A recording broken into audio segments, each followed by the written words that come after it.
नमस्कार दोस्तों, स्वागत है आपका मेरे चैनल कॉमिक्स लाइफ में। शुरू करते हैं तुलसी कॉमिक्स की एक और मज़ेदार कॉमिक्स, राजा की भूल। राजा की भूल, कथा विजय कुमार वत्स, संपादन परमिला जैन, चित्र राजन वर्मा, कलर शशि वर्मा। बल्लभपुर के राजा मोहर सिंह की मृत्यु के पश्चात उनके पुत्र चंद्रबदन ने राजगद्दी संभाली। तत्पश्चात प्रधानमंत्री जी, हम अपने कुल की परंपराओं और अपने पूर्वजों के विषय में जानकारी हासिल करना चाहते हैं। महाराज, इनके विषय में तो आपके कुल गुरु चंदन ऋषि ही बता सकते हैं। उन्हें आपके पूर्वजों के विषय में गहन जानकारी है। फिर तो हम उनसे मिलने जाएंगे। वैसे भी महाराज, आपको कुल परंपरा अनुसार राजा बनने के बाद कुल गुरु चंदन ऋषि के चरणों में शीश झुकाने भी जाना है। ओह, फिर तो एक पंथ दो काज हो जाएंगे। उसी दिन चंद्रबदन चंदन ऋषि से मिलने चल दिया। वन में पहुंच गए। महाराज, यही है चंदन ऋषि का आश्रम। प्रधानमंत्री जी, आप यहीं रुककर हमारी प्रतीक्षा कीजिए। कुल गुरु के दर्शन करके हम जल्दी ही लौट आएंगे। और फिर आश्रम में गुरुदेव, वल्लभगढ़ का नवनिर्वाचित राजा चंद्रबदन आपके चरणों में प्रणाम करता है। आयुष्मान भव राजन। गुरुदेव, मैं आपके पास एक जिज्ञासा लेकर आया हूँ। उस जिज्ञासा को आप ही शांत कर सकते हैं। क्या जिज्ञासा है तुम्हारी राजन? गुरुदेव, मैं आपसे अपने पूर्वजों के विषय में जानना चाहता हूँ। ओह, तो यह बात है। तब चंदन ऋषि ने संक्षेप में बताया। राजन, तुम्हारे पूर्वज अत्यंत शक्तिशाली, चतुर और कूटनीतिज्ञ थे, पर उन सब में एक ही बुराई थी। वे सब राजगद्दी के लिए आपस में ही लड़ लड़कर मर गए। ओह, बड़ा खेद हो रहा है उनके विषय में जानकर। उन्हें किसी ने समझाया क्यों नहीं गुरुदेव? यह तुम क्या कह रहे हो राजन? समय समय पर अनेक कूटनीतिज्ञों, हितैषियों ने उनको समझाने में कोई कसर नहीं रख छोड़ी थी। मैं आपकी इस बात को नहीं मानता गुरुदेव। यदि हमारे पूर्वजों को यह समझाया गया होता कि राजगद्दी के लिए आत्मघाती युद्ध से उनको कोई लाभ नहीं होने वाला, आपस में लड़ने मरने से समूचा राजवंश नष्ट हो सकता है, तो मुझे नहीं लगता कि मेरे पूर्वज हित अहित की बात ना सोचते। ऐसा नहीं है राजन। सच तो यह है कि होनी बलवान होती है। मानव का कर्म और विवेक एक निश्चित सीमा तक ही उसकी रक्षा करता है, किंतु होनी को रोकना मानव के वश में नहीं है। मानव बुद्धिमान जीव है ऋषिवर। कर्म उसका धर्म है। विवेक और कर्म के बल पर मानव होनी को टाल सकता है। राजन, अभी तुम अनुभवहीन हो। मैं तुम्हें कुछ बातें समझा रहा हूँ।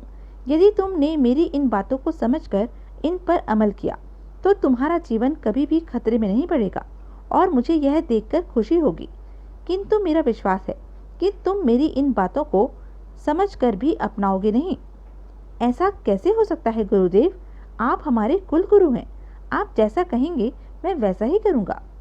तो सुनो, जल्दी ही कोई घोड़ों का सौदागर घोड़ा लेकर तुम्हारे दरबार में आएगा। तुम उससे वह घोड़ा भूल कर भी न खरीदना राजन। नहीं खरीदूंगा गुरुदेव।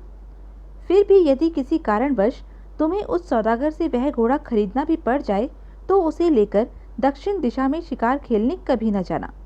जी गुरुदेव। और यदि दक्षिण दिशा में पहुंच भी जाओ तो वहां किसी सुंदरी के प्रेम जाल में न फंसना। मैं आपकी यह बात सदैव याद रखूंगा गुरुदेव। और यदि किसी सुंदरी के प्रेम जाल में फंस भी जाओ और उसे अपने महल में लाना भी पड़ा तो भूल कर भी उसके लिए नया महल न बनवाना। अच्छा गुरुदेव। फिर भी अगर महल बनवाना भी पड़ा तो गृह प्रवेश के समय हवन कराने के लिए वृद्ध ब्राह्मणों को ही बुलाना राजन। ऐसा करने में ही तुम्हारा कल्याण निहित है। ऐसा ही होगा गुरुदेव। चंद्रबदन वहां से चल पड़ा। गुरुदेव ने तो बड़े ही विचित्र निर्देश दिए हैं मुझे, पर कुछ भी हो, गुरुदेव के निर्देशों को मानना मेरा परम कर्तव्य है। दिन बीतते चले गए और बात आई गई हो गई। एक दिन, महाराज, बाहर एक सौदागर खड़ा है और स्वयं को दूर देश से आया बतला रहा है। अच्छा, क्या चाहता है वह? महाराज, वह हट कर रहा है कि वह राजा से मिले बिना वापस नहीं जाएगा। ठीक है, उसे हमारे पास ले आओ। जो आज्ञा महाराज। पहरेदार सौदागर के पास गया। सौदागर, महाराज ने तुम्हें महल में बुलाया है। सौदागर ने घोड़ा पहरेदारों को सौंपा और शीघ्र ही राजा चंद्रबदन के सम्मुख जा पहुंचा। प्रणाम महाराज। कहो सौदागर, हमसे क्यों मिलना चाहते थे तुम? महाराज, मेरा नाम सूर्य प्रताप है। मैं घोड़ों का सौदागर हूँ। इस समय मेरे पास केवल एक बेशकीमती घोड़ा है।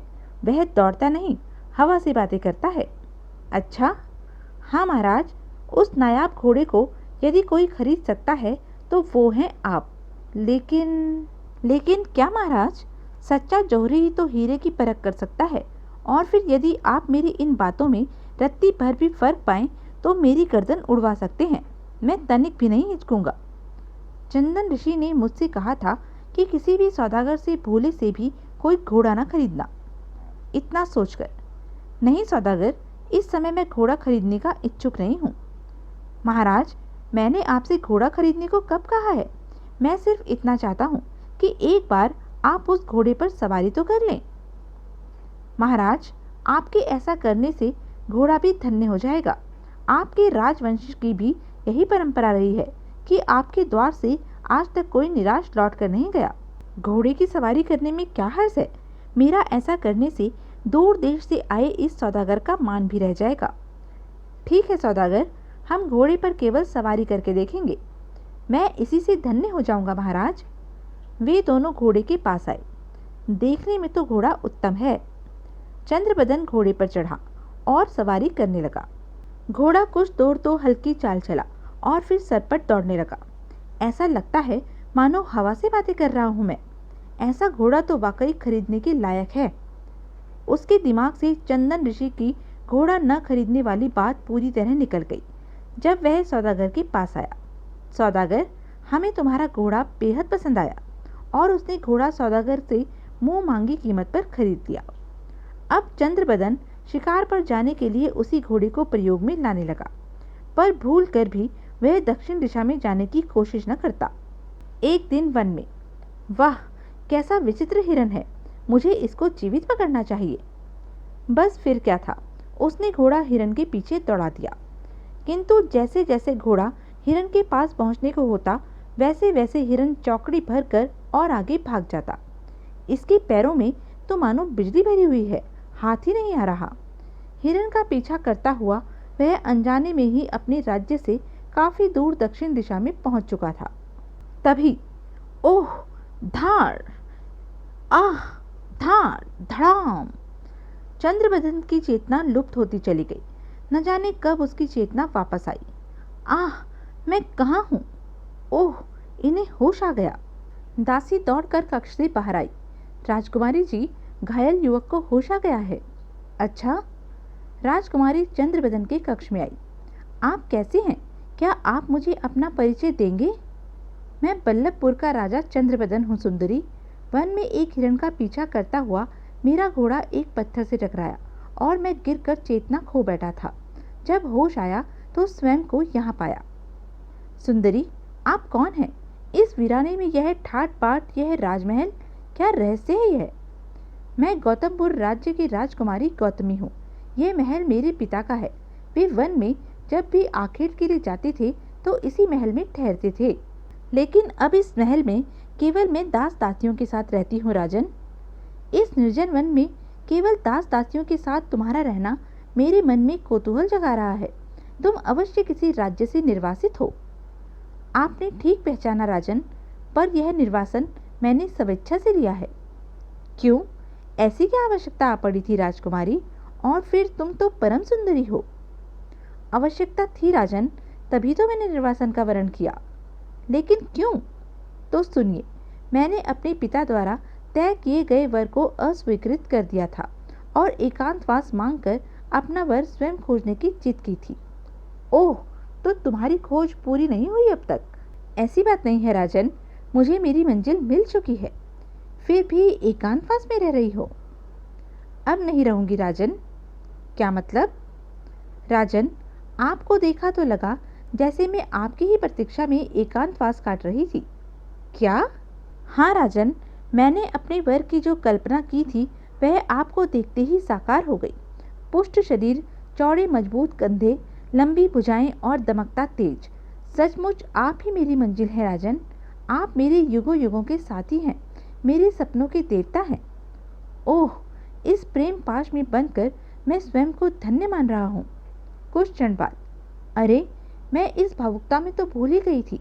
कि आप थके हुए हैं, आपको विश्राम की आवश्यकता है। हाँ, आराम करूँगा, पर तुम अब मेरे साथ रहोगी।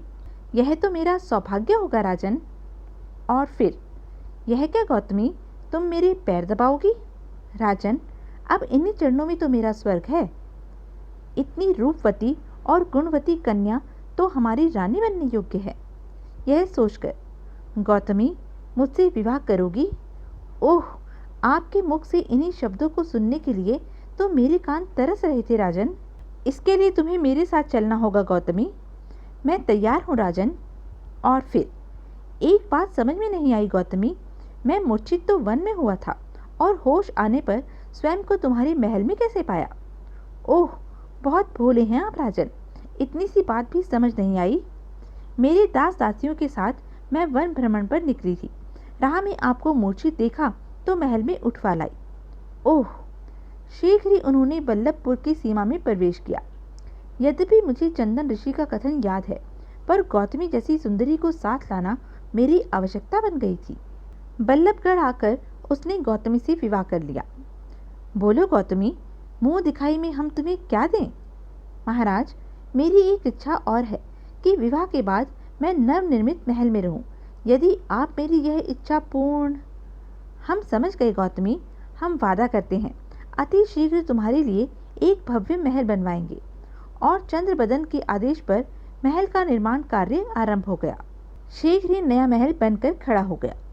महल तो बन गया, अब गृह प्रवेश का प्रबंध करना चाहिए। शीघ्र ही प्रधानमंत्री जी, नए महल में गृह प्रवेश हेतु हवन के लिए 100 युवा पुरोहितों को आमंत्रित कर दीजिए।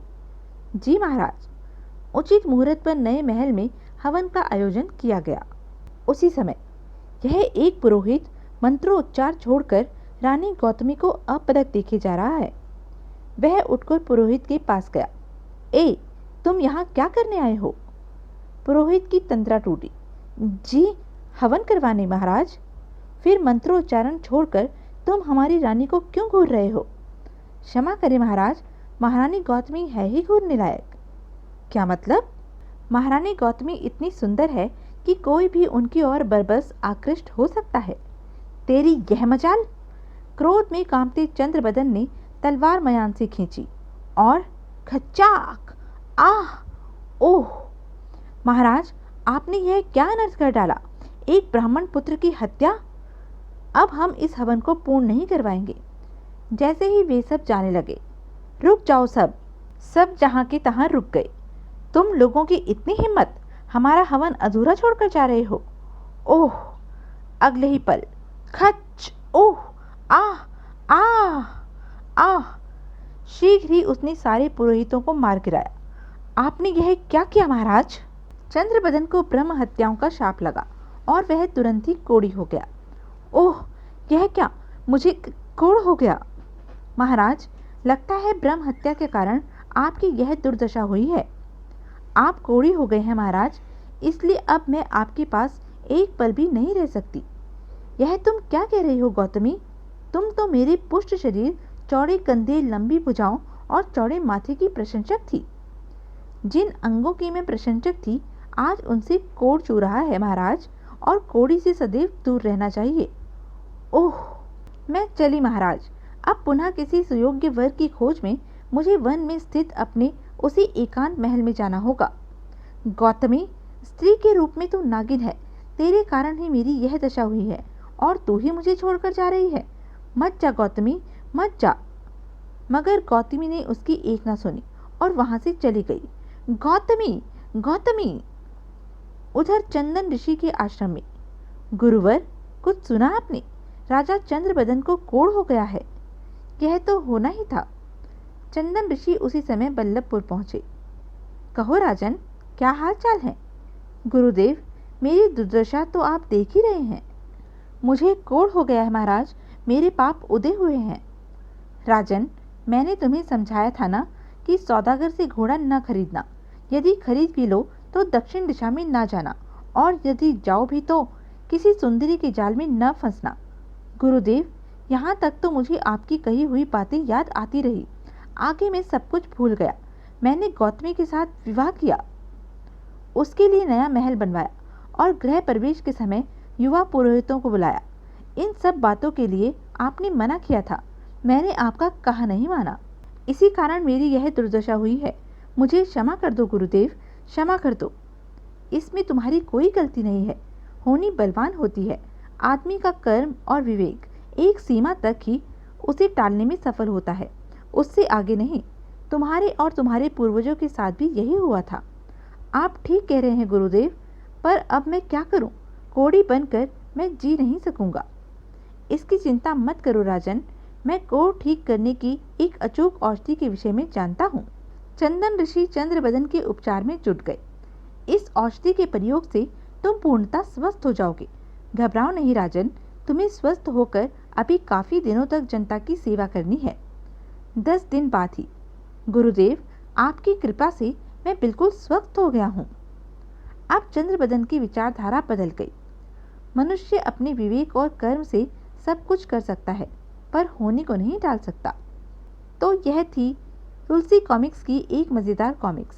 ऐसी ही मज़ेदार कॉमिक्स के लिए बने रहें मेरे साथ, और हाँ, मेरे चैनल को लाइक, शेयर और सब्सक्राइब करना ना भूलें। धन्यवाद।